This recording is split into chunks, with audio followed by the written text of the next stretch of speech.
The sound of my suitcases hitting the wet pavement still echoes in my nightmares. My name is Andrea, and 6 years ago, my father threw me out like garbage. Literally. He had the staff dump my belongings on the front lawn of our family estate, while I stood there in the rain, watching my childhood dissolve into mud and designer fabric. "You're a parasite," he spat from the marble steps of the mansion I'd called home for 26 years. "A bleeding heart parasite who thinks she's better than the family that gave her everything." I remember how his voice carried across the manicured gardens, how the security cameras captured every humiliating second. My mother stood behind him in the doorway, her face a mask of disappointment. My sister Valeria wouldn't even look at me. My younger brother Chase actually smirked. "Dad, please," I said, my voice breaking. "Just listen to me. The foundation could help so many women." "Foundation?" He laughed, the sound sharp enough to cut glass. "You want to throw away your MBA, your position at Holmes Industries, your entire future for what? To play social worker with a bunch of losers?" The rain soaked through my blazer as I knelt to salvage what I could from the soggy mess of my life. My laptop, thank God, was still in its waterproof case. A few photos, some clothes that weren't completely ruined. "I raised you to be a Holmes," he continued, his voice rising, "to carry on our legacy, to build something that matters, not to waste your talents on charity cases who'll never amount to anything." I stood up slowly, clutching my laptop bag. These charity cases are women who just need a chance. Women like Maria, who's working 3 jobs to support her kids. Like Sarah, who's brilliant but can't afford college. They matter, Dad. They're not our problem. They're human beings. They're not family. The word hung in the air between us like a blade. Family. The thing I was apparently no longer part of. Chase stepped forward, his expensive shoes clicking on the wet stone. "Come on, Andrea. This is embarrassing. Just take the job at the company and stop being so dramatic." "I'm not being dramatic. I'm following my conscience." "Your conscience doesn't pay the bills," my mother finally spoke, her voice soft but cutting. "Your conscience doesn't build empires." I looked at each of them, these people who shared my DNA, but apparently none of my values. Maybe I don't want to build an empire. Maybe I want to build something better. Better? Dad's face turned red. Better than Holmes Industries. Better than the company that put you through private school, through Harvard, through everything you've ever had? Yes. The word came out stronger than I felt, but I meant it. "Then you're not my daughter." The silence that followed was deafening. Even the rain seemed to pause. "Joseph," my mother whispered. "No, Bethany, she made her choice." He turned his back on me. "Security will escort you off the property. Don't come back." I wanted to scream. I wanted to beg. I wanted to collapse right there on the driveway and sob until they took me back. Instead, I picked up my suitcases and walked toward the gate. "You'll be back," Chase called after me. "When you're broke and desperate, you'll come crawling back." I didn't turn around. I couldn't let them see the tears. The Uber driver who picked me up didn't ask questions about why I was soaked and crying. He just handed me tissues and drove me to the cheapest hotel I could find. That night, sitting on a bed that smelled like disinfectant, I opened my laptop and stared at the business plan I'd been working on for months. The Holmes Foundation for Women's Empowerment. It looked so naive now, so impossibly optimistic. My phone buzzed. An email from an address I didn't recognize, lpearsonprivate.com. "Ms. Holmes," it read, "I've been following your work and your vision. I believe in what you're trying to build. I'd like to help, but I have one condition. You must never accept anything from your family again. Not money, not connections, not even their name if they offer it back. Are you willing to make that promise?" I stared at the screen for a long time. Outside, the rain had stopped, but I could still hear it in my head, the sound of my old life washing away. I typed back, "Yes." I had no idea who Leonard Pearson was. But I was about to find out he'd change everything. The first year was hell. I lived in a studio apartment that was basically a closet with a hot plate. The walls were so thin I could hear my neighbour's TV through the drywall, and the radiator clanged like a ghost in chains every night. But it was mine. "You're insane," my college roommate Jessica said when she visited. She looked around my tiny space like it might give her a disease. "Your family has money, real money, and you're living like this." "I'm building something," I said, stirring instant ramen on my hot plate. "Want some?" She wrinkled her nose. "I'm good. Andrea, seriously, just call your dad, apologize, take the job." "No." "Why are you being so stubborn?" I handed her the folder of rejection letters I'd collected, 37 of them. Banks, investors, grant committees, everyone who'd looked at my business plan and decided a foundation for women's empowerment wasn't worth their time. "Because they're all wrong," I said, "and I'm going to prove it." Jessica left that night shaking her head. I never heard from her again. The breakthrough came 3 months later, in the form of Milena. I was presenting to a room of 5 bored venture capitalists who'd already decided to pass before I'd finished my opening slide. "The statistics are clear," I said, clicking to my next slide. "When women have access to education and microloans, entire communities transform. The return on investment—" "Ms. Holmes," the lead investor interrupted, "this is all very noble, but we're looking for scalable tech solutions, not charity work. This isn't charity, this is economic development. Same difference." I wanted to throw my laptop at his smug face. Instead, I packed up my things and walked out. In the elevator, a woman with sharp eyes and an expensive suit followed me. "That was brutal," she said. "Tell me about it." "I'm Milena. I was in there for the next pitch." She extended her hand. "And I think they're idiots. You heard my presentation?" "Every word. I've been working in international development for 8 years. What you're proposing, it works. I've seen it work." The elevator doors opened, but neither of us moved. "Want to get coffee?" she asked. 3 hours later, Milena had agreed to quit her 6-figure consulting job to become my COO, for no salary, just equity in a company that didn't exist yet. "My husband thinks I've lost my mind," she said, signing the partnership agreement I'd scribbled on a napkin. "Have you?" "Probably, but I'm tired of watching good ideas die in boardrooms full of men who think profit is the only thing that matters." 2 weeks after that, I found Tatum. She was temping at a law firm where I was trying to get pro bono help with the incorporation paperwork. While the lawyers ignored me in the waiting room, she brought me coffee and asked about my work. "You're starting a foundation?" Her eyes lit up. "That's amazing. I've been volunteering at women's shelters since high school." "It's not going well," I admitted. "I can't even afford to pay myself, let alone hire anyone." "I don't need much money," she said quickly. "I mean, I need some, but not much. And I type 90 words per minute. I speak 3 languages. I can do social media, bookkeeping, whatever you need." "Tatum, I literally can't afford to hire you." "Try me." She started the next Monday for $12 an hour and a promise of more when we got funding. She's still with me today. The mysterious funding appeared exactly when we needed it most. Our bank account had $17 left when a wire transfer for $50,000 came through from something called the Pearson Trust. "Holy shit," Milena said, staring at her computer screen. "Andrea, look at this." The email was simple. "First installment. More to follow as you grow. Remember our agreement. LP." "Who is this guy?" Tatum asked. I have no idea, but he's keeping us alive." Meanwhile, my family was having their own celebration. Chase posted on social media about it, a photo of champagne glasses at some fancy restaurant with the caption, "Toasting the end of family drama." Some people learn the hard way that idealism doesn't pay the bills. Reality check. The post had 47 likes, including one from my sister. But the real kick in the teeth came 2 months later.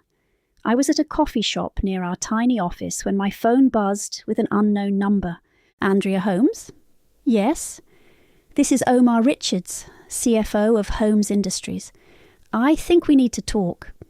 My blood went cold. About what? About your little charity project and about how you're embarrassing your family. I'm not using the Holmes name for anything. You don't need to. People know who you are. They know whose daughter you are.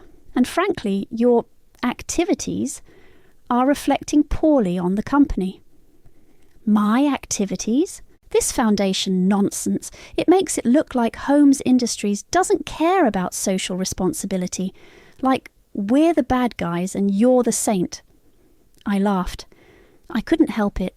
Omar, I haven't spoken to my family in almost a year.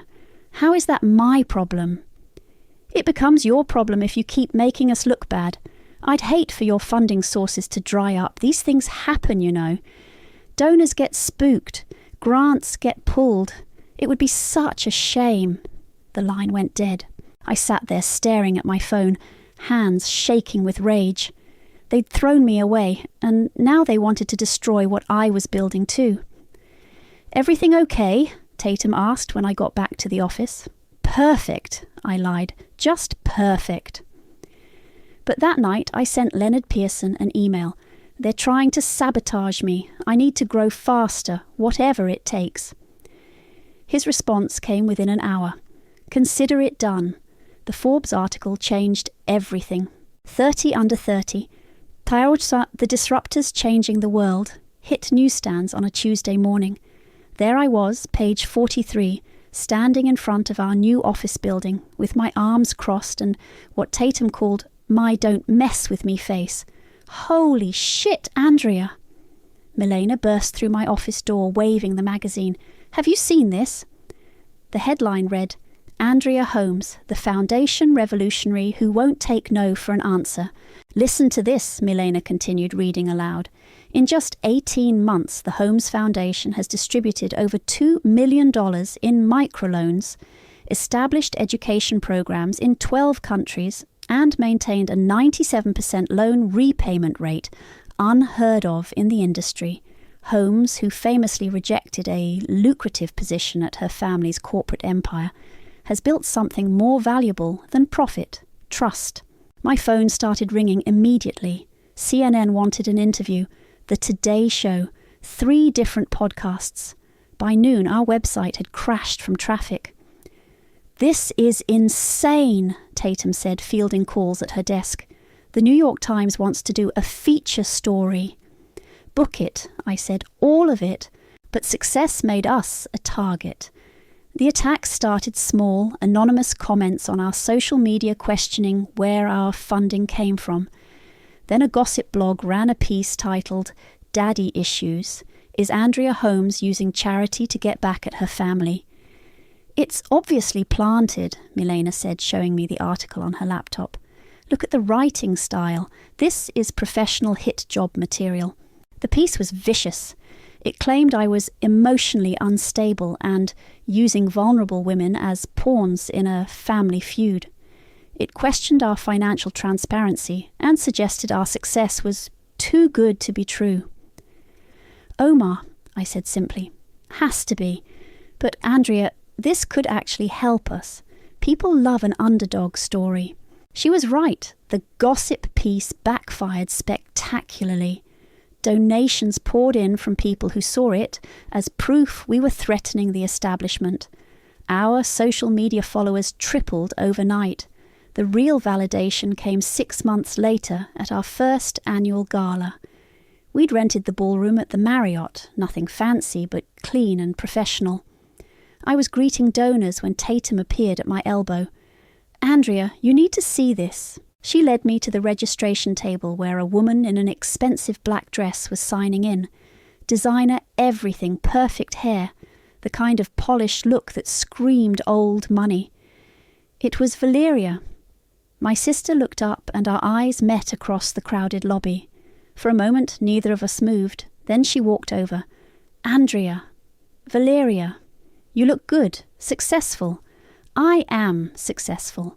She glanced around the ballroom, taking in the displays of our work, the photos of women we'd helped, the testimonials playing on screens around the room. "This is impressive," she said quietly. "Really impressive. Thank you. I mean it. What you've built here, it's remarkable." I waited for the catch. There was always a catch with my family. "Dad doesn't know I'm here," she continued. "None of them do." "Why are you here?" She was quiet for a long moment, watching a video testimonial from Maria, one of our first loan recipients who'd started a successful catering business. "Because you were right," she said finally, "about helping people, about making a difference." "Valeria, no, let me finish. I've been following your work, reading the articles, watching the interviews, and I'm proud of you." The words hit me like a physical blow. I'd been waiting 3 years to hear someone in my family say that.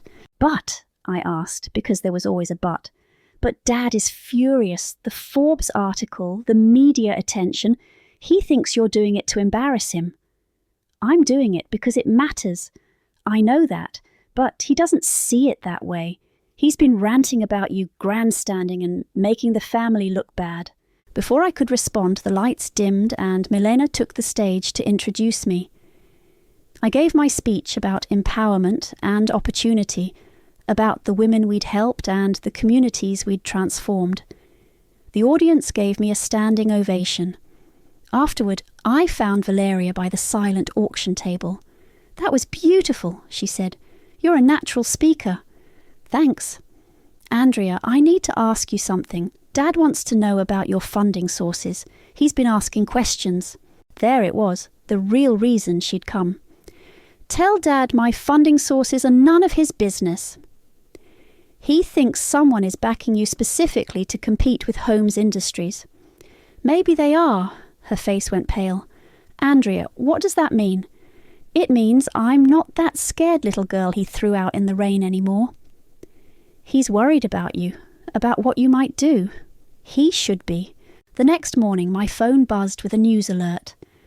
Holmes Industries stock had dropped 15% overnight after their biggest client, Meridian Corp, announced they were ending their partnership.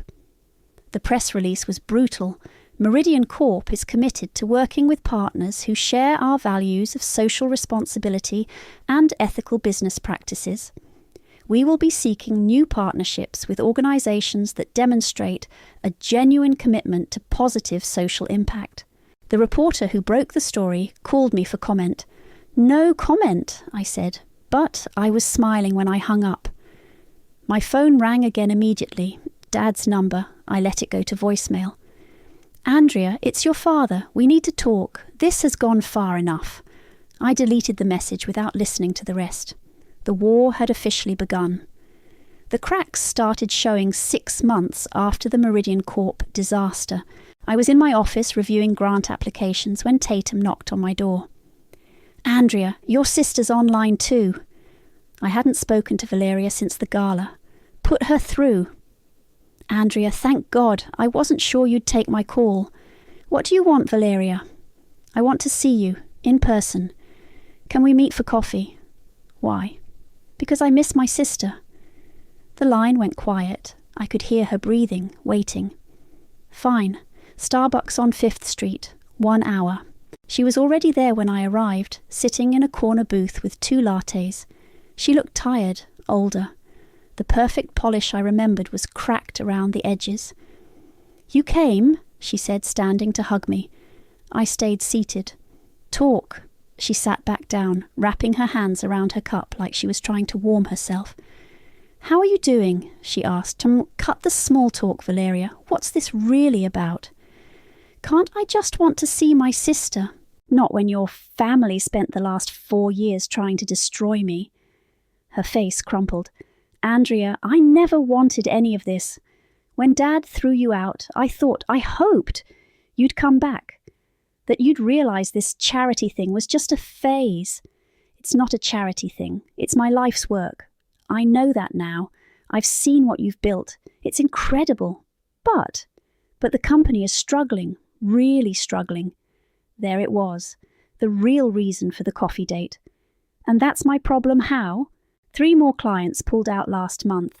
The Peterson Group, Hartwell Industries, and Blackstone Capital. They all cited ethical concerns and alignment with corporate values. I sipped my latte, saying nothing. Andrea, they're comparing us to you. Every article about your foundation mentions how you ejected the corporate world and chose meaningful work over profit. It's making us look like the bad guys. Maybe because you are the bad guys. We're not. We employ 12,000 people. We support families, communities, by exploiting workers in developing countries, by cutting corners on safety regulations, by bribing officials to look the other way. Her face went white. How do you know about that? I read the news, Valeria. The investigative reports are starting to pile up. Those are just rumours, allegations. Are they? She stared into her coffee cup. Dad wants to make things right with you. No, he doesn't. Dad wants to use me to fix his PR problem. That's not... Valeria, stop. Just stop. I leaned forward. Did he send you here? He suggested I reach out, but did he tell you what to say? She was quiet for a long moment. He said to ask about your funding, to see if you'd be willing to collaborate. Collaborate? Maybe some kind of partnership. The Foundation and Holmes Industries working together on social impact projects. I laughed. Actually laughed out loud. You're kidding! Andrea, please, the board is asking questions. Stock prices are down 30% from last year. If we don't turn things around, you'll what? Go bankrupt? Lose the company? Maybe. Good. The word hung between us like a slap. Valeria's eyes filled with tears. How can you say that? It's our family's legacy. Grandpa built that company from nothing. And Dad turned it into something ugly, something that hurts people. We can change. We can be better. No, you can't, because you don't actually want change. You just want to survive. That's not fair. Fair? I stood up. Was it fair when Dad threw me out? When Omar threatened my funding? When you all sat back and watched them try to destroy everything I was building? Andrea, I'm sorry. I'm so sorry about all of that. Sorry doesn't fix anything, Valeria. Then what would? What would it take for you to forgive us? I looked at my sister, really looked at her. The designer clothes couldn't hide how thin she'd gotten, how hollow her eyes looked. The stress was eating her alive. Nothing, I said. There's nothing you can do. I left her sitting there crying into her latte. Back at the office, Milena was waiting with a stack of newspapers. You need to see this, she said, spreading them across my desk. The headlines were brutal. Holmes Industries under federal investigation. Whistleblower reveals decades of corruption. The fall of a corporate dynasty. It's everywhere, Milena said. CNN, Fox, MSNBC. They're calling it the biggest corporate scandal since Enron. My phone buzzed with a text from an unknown number. The chickens are coming home to roost. Are you ready for what comes next? LP. Leonard, my mysterious benefactor, was still watching. Andrea? Tatum appeared in the doorway. You have 17 interview requests. Everyone wants to know if you'll comment on your family's situation. Schedule them all, I said. All of them? Every single one. It's time to tell my story. That night, my phone rang. Dad's number again. This time I answered. Hello, Joseph. Andrea. His voice was strained, older than I remembered. We need to talk. No, we don't. Please, as a family. We're not family. You made that very clear 4 years ago. I made a mistake. You made a choice. The line went quiet. I could hear him breathing, struggling with words that had never come easily to him. The company is in trouble, he said finally. I know. We need help. I know that too. Will you help us? I smiled, even though he couldn't see it. Why would I do that? Because despite everything, we're still family. No, I said. We're not. I hung up and turned off my phone. The war was almost over, and I was winning. The expose hit like a nuclear bomb. I was having breakfast when Tatum called, her voice breathless with excitement. "Andrea, turn on CNN now!" I grabbed the remote and flipped to the news. The chyron at the bottom of the screen read, "Exclusive. Holmes Industries corruption scandal exposed." The reporter, a sharp-eyed woman I recognized from investigative pieces, was standing outside the Holmes Industries headquarters. Documents obtained by this network reveal a pattern of bribery, tax evasion, and worker exploitation spanning nearly 2 decades. Sources inside the company describe a culture of corruption that reached the highest levels of management. My phone buzzed with texts. Milena, "Holy shit, are you watching this?" Tatum, "The phones are going crazy." 3 different news outlets wanting my reaction.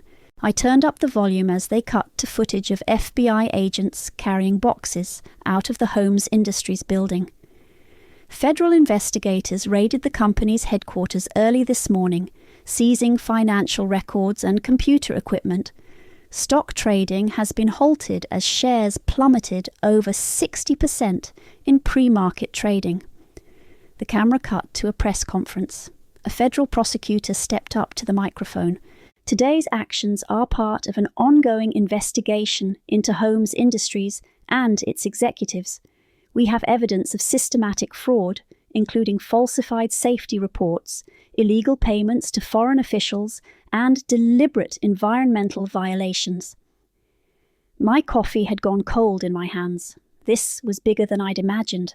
Joseph Holmes, the company's founder and CEO, has stepped down effective immediately. The board of directors has appointed an interim CEO while they explore options for the company's future. The news switched to financial analysts discussing bankruptcy scenarios. I muted the TV and called Milena. "This is insane," she said before I could speak. "I mean, we knew they were dirty, but this level of corruption... Where did all this evidence come from? That's what I'm trying to figure out." The reporter mentioned sources inside the company and whistleblower documents. Someone with serious access leaked everything. My phone rang. Chase's number. "Andrea, thank God, I need your help." "Hello to you too, Chase. This is a disaster. The feds froze our accounts. They're talking about criminal charges. Mom's having panic attacks." "And you're calling me because?" "Because you're the only one who comes out of this looking clean. Your foundation, all the good press, people trust you." "I'm not part of your family anymore, remember?" "Andrea, please. I know we screwed up.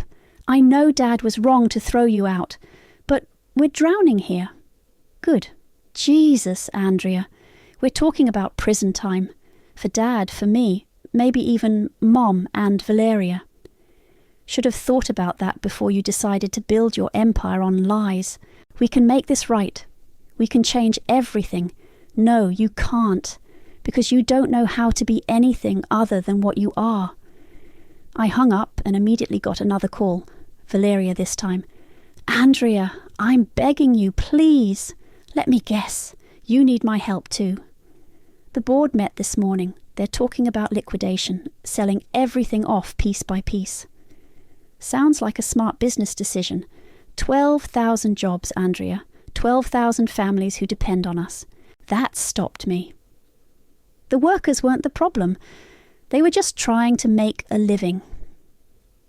"What exactly are you asking me to do?" "The board thinks there might be a way to save the company. A partnership with an organization that has an impeccable reputation. Someone who could help us rebuild trust." "And you think that's me?" "Your foundation is seen as the gold standard for ethical business practices. If we could announce some kind of collaboration, you want to use my reputation to clean up your mess. We want to actually be better, to do the work you're doing, to help people instead of just making money." "Valeria, you don't even know what that means." "Then teach us." The desperation in her voice was raw, real, but I'd heard promises from my family before. "I'll think about it," I said and hung up. An hour later, Milena burst into my office with her laptop. Andrea, you need to see this. The Homes Industries Board just released a statement. She turned the screen toward me. The press release was short and devastating. The Board of Directors of Homes Industries announces that we are actively seeking a strategic partnership with an ethical organisation to help guide the company's restructuring and cultural transformation.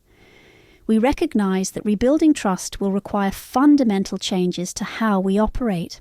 They're basically admitting they need a babysitter, Milena said.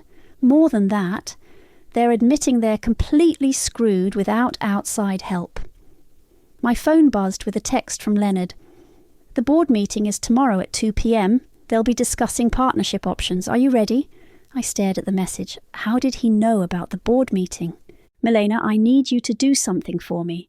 Find out everything you can about the Homes Industries Board. Who's on it, what they're thinking, what their options are. Why? Because I think we're about to get a very interesting phone call. She was right. 20 minutes later, Tatum knocked on my door. Andrea, there's someone on the phone from Homes Industries. Says he's calling on behalf of the board of directors. I picked up the phone. This is Andrea. Miss Holmes, this is Richard Blackwood, chairman of the Homes Industries Board. I believe we need to discuss a potential partnership between your foundation and our company. I'm listening. We'd like to request a meeting with your leadership team, tomorrow if possible. That's very short notice. The situation is urgent. We're hoping to announce a partnership by the end of the week. And if I'm not interested. There was a long pause. Then Homes Industries will likely cease to exist within 60 days. I smiled. I'll have my assistant set something up. After I hung up, I sat back in my chair and looked out the window at the city skyline. Somewhere out there, my family was panicking, scrambling, begging for help from the daughter they'd thrown away. The irony was delicious. But the real question was, what did I want to do with all this power? My phone buzzed again. Another text from Leonard. Remember, Andrea, revenge is a dish best served cold, but it's also a dish that can poison the one who serves it. I stared at the message for a long time. Tomorrow I would find out exactly how hungry I was. I chose the biggest boardroom we had. Floor-to-ceiling windows overlooking the city, a mahogany table that could seat 20, and leather chairs that cost more than most people's cars. I wanted them to feel small when they walked in. Are you sure about this setup? Tatum asked, adjusting the water glasses for the third time.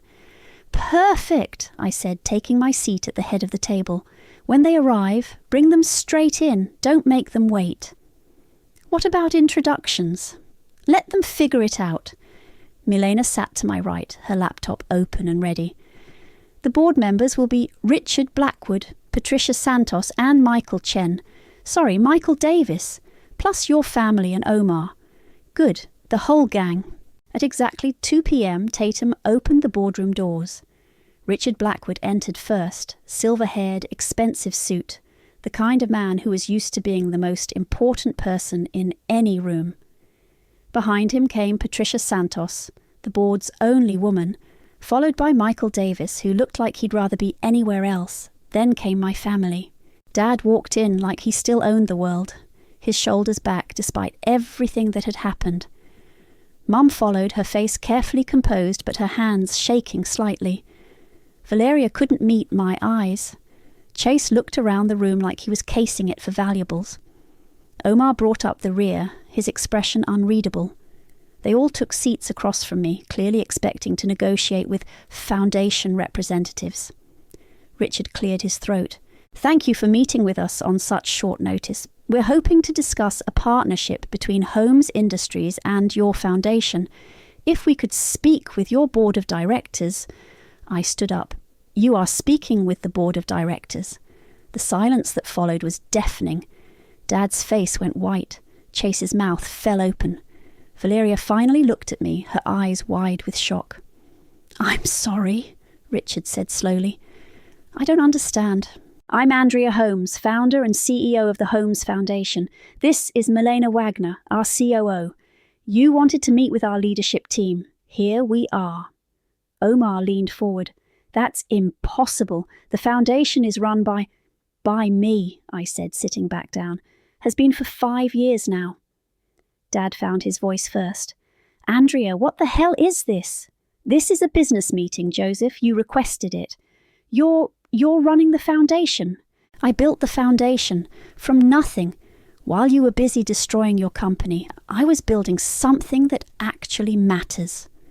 Patricia Santos looked between me and my family. I'm sorry, but there seems to be some confusion here. Are you related to... They threw me out, I said simply. 5 years ago, called me a parasite, told me I'd never amount to anything. The board members exchanged glances. This was clearly not what they'd expected. Richard tried to regain control. Ms. Holmes, regardless of any personal history, we're here to discuss a business partnership. Are you? Because it sounds like you're here to beg. Andrea, Mum spoke for the first time, her voice barely a whisper. Please. Please what, Bethany? Please save the company that you helped destroy. Please rescue the family that abandoned me. Chase slammed his hand on the table. This is bullshit. You planned this whole thing, didn't you? The foundation, the good press, all of it. It was all to get back at us. No, Chase. I built the foundation to help people. The fact that it makes you look like garbage is just a bonus. You vindictive bitch. Chase! Dad's voice cracked like a whip. Enough. He looked at me across the table, and for the first time in 5 years, I saw something other than anger in his eyes. Fear. What do you want? He asked quietly. I want you to admit what you did to me. Andrea, in front of witnesses, on the record, I want you to admit that you threw me out because I wouldn't compromise my values. I want you to admit that you tried to sabotage my work. Omar shifted in his seat. Now wait just a minute. Omar, you threatened my funding. You planted stories in the press. You did everything you could to destroy me. I was protecting the company's interests. You were protecting your own ass. Richard cleared his throat. Perhaps we should focus on the partnership proposal. There is no partnership, I said. Not yet. First, they need to understand their position. I opened the folder in front of me and pulled out a stack of documents. Holmes Industries is facing federal charges in 3 states. Your assets are frozen, your stock is worthless, your reputation is destroyed. I slid the papers across the table. These are the terms under which I might consider helping you. Dad picked up the first page and his face went grey. These conditions are non-negotiable. You want complete operational control? I want the power to clean house, starting with Omar. Omar shot to his feet. You can't be serious. Sit down, I said without looking at him. Or leave. I don't care which. He sat down. Valeria was reading over Dad's shoulder, her face getting paler with each page. Andrea, these terms would essentially make you the CEO. Interim CEO. Until I decide the company can function ethically without supervision. And if we refuse, Chase asked, then Holmes Industries dies. 12,000 people lose their jobs. Your family name becomes synonymous with corruption and fraud. And you all probably go to prison. The room was dead silent. Richard looked at the documents, then at my family, then back at me. Miss Holmes, these terms are extremely aggressive. They're fair, more than fair, considering what they did to me. What we did to you. Dad's voice was rising. Andrea, you're our daughter. We love you. No, I said, standing up again. You love the idea of me. You love what I can do for you now. But you never loved me enough to accept who I really am. I walked to the window and looked out at the city. You have 24 hours to decide. Accept my terms or watch everything burn. I turned back to face them. Meeting adjourned. They came back the next morning looking like they hadn't slept. I was already in the boardroom when Tatum escorted them in. Dad's usually perfect hair was dishevelled. Mum's makeup couldn't hide the dark circles under her eyes. Chase looked like he'd been drinking. Only Valeria seemed composed, though I could see the tension in her shoulders. Omar wasn't with them. "Where's your attack dog?" I asked as they took their seats.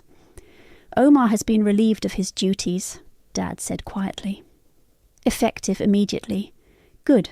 First smart decision you've made in years." Richard Blackwood cleared his throat. "Ms. Holmes, we've reviewed your terms. The board has some concerns." "The board can kiss my arse," I said. "This isn't a negotiation. It's surrender terms." "Andrea," Mom said softly, "please, can we talk about this as a family?" "We're not family, Bethany. You made that clear 5 years ago." "We made a mistake," Dad said. "A terrible mistake. But we're still your parents." "No, you're not. Parents don't throw their children away like garbage." Valeria leaned forward. "Andrea, I know you're angry." "Angry?" I laughed. "Valeria, I'm not angry. Angry is what I was 5 years ago when I was living in a studio apartment eating ramen every night. This isn't anger. This is justice. This is revenge," Chase said bitterly. "Same thing." The door opened and Tatum entered with a man I'd never seen before. Tall, silver-haired, wearing a suit that probably cost more than most people's cars. He had the kind of presence that made everyone in the room sit up straighter. "Sorry I'm late," he said, taking a seat at the far end of the table. My family stared at him in confusion. I smiled. "Everyone, I'd like you to meet Leonard Pearson." Dad's face went white. "The Leonard Pearson, Pearson Industries." "The same," Leonard said calmly. "I've been watching this situation with great interest." "You're her benefactor," Valeria said, the pieces clicking together. "You've been funding the foundation." "Among other investments, yes." Chase looked between Leonard and me. "How long have you two been planning this?" "Planning what?" Leonard asked. "Your downfall. Joseph, you did that all by yourself." "The corruption investigation," I said. "The whistleblower documents, the media coverage. That was you, wasn't it?" Leonard smiled. "I may have encouraged certain journalists to dig deeper into Holmes Industries' business practices. Amazing what they found when they actually looked." Dad slammed his hand on the table. "You orchestrated this whole thing." "I simply revealed what was already there," Leonard said. "The corruption, the fraud, the complete lack of ethics. That was all you." "Why?" Mom asked, her voice breaking. "Why would you do this to us?" Leonard's expression hardened. "Because 20 years ago, Holmes Industries destroyed my brother's company through illegal business practices. He lost everything. His business, his home, his family. He killed himself rather than face bankruptcy." The room went dead silent. "I've been waiting 2 decades for the right moment to return the favour," Leonard continued. "When Andrea walked away from your family, when she chose integrity over wealth, I saw an opportunity. I've been building her up while you've been tearing yourselves down. So, this whole thing, the foundation, the success, all of it, it's fake," Chase asked desperately. "The foundation is real," I said. "The work we do is real. The lives we've changed are real. The only fake thing in this room is your family's reputation." Dad looked at Leonard with pure hatred. "You used my daughter." "I supported your daughter. There's a difference." "Andrea," Valeria said, tears in her eyes, "please, we're begging you. We'll do anything." "Anything?" "Yes." I pulled out my phone and set it on the table, hitting record. "Then admit what you did, on camera, for the record." "Andrea," Dad started, "admit that you threw me out because I wouldn't compromise my values. Admit that Omar tried to sabotage my work. Admit that you built your company on corruption and lies." The silence stretched on. I could hear the air conditioning humming, the distant sound of traffic outside. Finally, Dad spoke. "We threw you out," he said, his voice barely audible. "We were wrong. You were trying to do good work, and we couldn't see past our own pride." "And the corruption?" His shoulders sagged. "Holmes Industries has engaged in unethical business practices for years. Bribery, environmental violations, worker exploitation. I knew about it. I allowed it. I'm responsible." and Omar's sabotage attempts. I authorised Omar to discourage your foundation's activities. We saw you as a threat to our reputation. I stopped the recording and slipped the phone back into my pocket. There. Was that so hard? What happens now? Mom asked. I slid the contract across the table. You sign this. You accept my terms. And maybe Holmes Industries survives. Dad picked up the pen with shaking hands. These terms, they give you complete control. They give me the power to fix what you broke. And if we refuse, then you lose everything. The company dies, you go to prison, and 12,000 people lose their jobs because you were too proud to admit you were wrong. He stared at the contract for a long moment. Then he signed it. Valeria signed next, then Mom, then finally Chase. Congratulations, Leonard said, standing up. You just saved your company by giving it to the daughter you threw away. As they filed out of the boardroom, broken and defeated, Milena appeared at my elbow. How does it feel? She asked quietly. I watched my family disappear through the doors, their heads down, their pride shattered. Empty, I said. Is this revenge or justice, Andrea? I looked at the signed contract in my hands, the document that gave me everything I'd ever wanted and everything they'd ever feared losing. I don't know anymore. The press conference was a bloodbath. I stood at the podium in the Holmes Industries headquarters, my headquarters now, watching reporters fire questions like bullets. The room was packed, cameras rolling, the energy electric with the kind of feeding frenzy that only comes with a truly spectacular corporate takedown. Ms. Holmes, how does it feel to now control the company that disowned you? It feels like justice, I said simply. Will you be keeping the Holmes name for the company? We're rebranding. The Holmes name is associated with corruption. We're starting fresh. What about your family? Will they have any role in the new company? I paused, looking out at the sea of faces. In the back of the room I spotted Valeria watching from behind a pillar. She'd been coming to the office every day since the takeover, not to work. She'd been suspended pending investigation, but just to sit in the lobby like a lost child. My family will have no operational role in the company going forward, I said. The questions kept coming. How would I restructure? What about the federal investigation? Would I be cooperating with prosecutors? The new management will cooperate fully with all investigations. We're committed to transparency and accountability, things that were clearly lacking under previous leadership. After the press conference, I found Valeria waiting by the elevators. That was brutal, she said. It was honest. Andrea, can we talk, please? I looked at her, really looked at her. She'd lost weight, her clothes hanging loose on her frame. The confidence that had always defined her was gone, replaced by something fragile and desperate. 5 minutes, I said. We rode the elevator to the top floor in silence. My new office, Dad's old office, was a monument to ego. Massive desk, leather furniture, walls covered with awards and photos of him shaking hands with politicians and celebrities. I'm having it all removed tomorrow, I said, noticing her staring at the photos. He's in the hospital, she said quietly. What? Dad? He had a heart attack yesterday. Mom didn't want me to tell you, but I thought you should know. I sat down behind the desk, trying to process this information. Is he okay?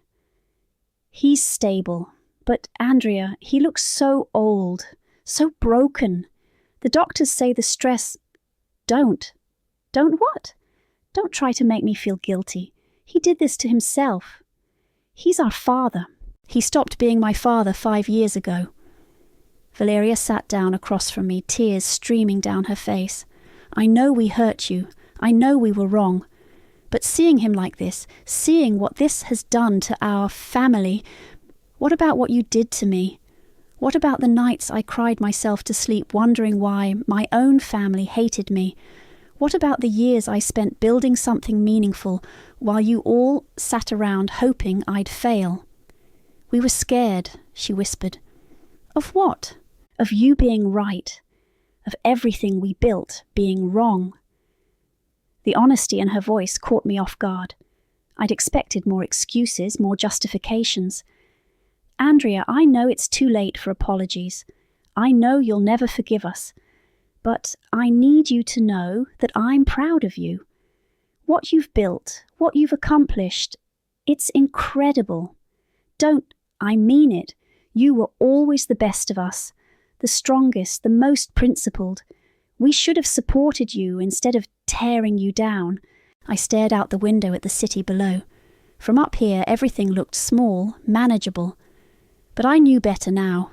Power was just another kind of prison. What do you want, Valeria? I want to help. I want to be part of what you're building.